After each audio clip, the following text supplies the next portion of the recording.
Tired of constant patches, slowdowns on older machines, and software that feels more complicated than it needs to be?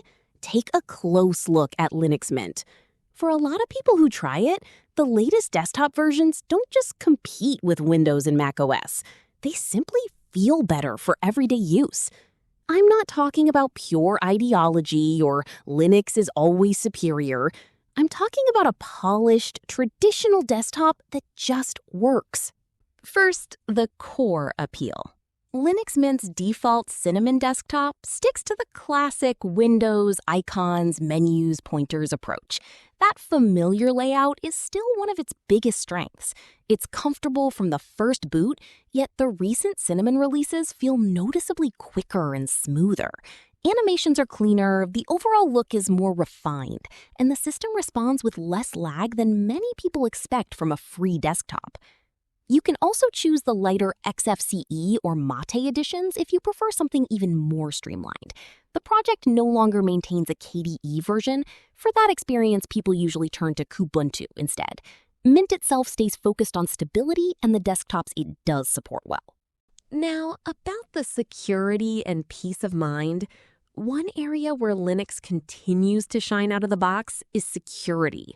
You don't need to install a stack of antivirus tools and then babysit them every day.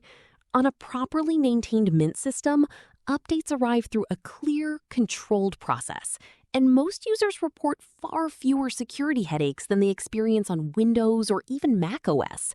That doesn't mean zero risk. No operating system is perfect, but the baseline is higher and the maintenance load is lower. Now let's talk about the installing software the easy way. Forget old stories about compiling everything by hand. Open the software manager, search for what you need, click install, and you're done.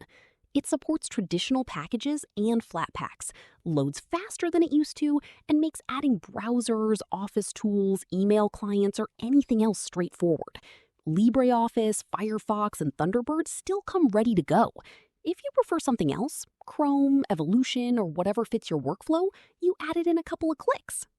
Now, about the performance on modest hardware, Linux Mint remains remarkably light on resources. Machines that struggle under the latest Windows versions often feel responsive again. That alone makes it a practical choice for extending the life of older laptops and desktops instead of forcing an upgrade. So, now, what's improved in recent releases? Cinnamon itself has become snappier and more polished. The Update Manager now handles upgrades more comprehensively, while Timeshift provides system snapshots so you can roll back if an update ever causes trouble. That's a genuine safety net. Note that Timeshift works best with certain file systems and local drives. Network or FAT NTFS setups have limitations, so plan your backups accordingly. The Nemo file manager has also received meaningful speed improvements. Directory listings appear faster, moving files to USB or network locations is quicker, and searches are more responsive. You can even save frequent searches for even better performance the next time. Mint continues to be built on Ubuntu's long-term support releases, giving it a solid foundation and a predictable update cycle. The team is also preparing full, non-experimental Wayland support for the next major version expected later in 2026, alongside further refinements to the file manager, screenshot tools, and overall desktop experience. X11 remains fully supported as well, so users keep real choice. Now, finally, closing the topic. Taken together, the current Linux Mint desktops deliver a fast, attractive, secure, and genuinely pleasant daily experience. I've run it as a primary system for extended periods and keep coming back for the same reasons. It respects your time, stays out of the way, and just feels right.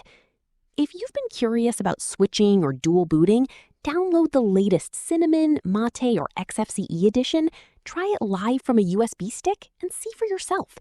You might discover that the best desktop for you isn't the one that costs money or comes pre-installed.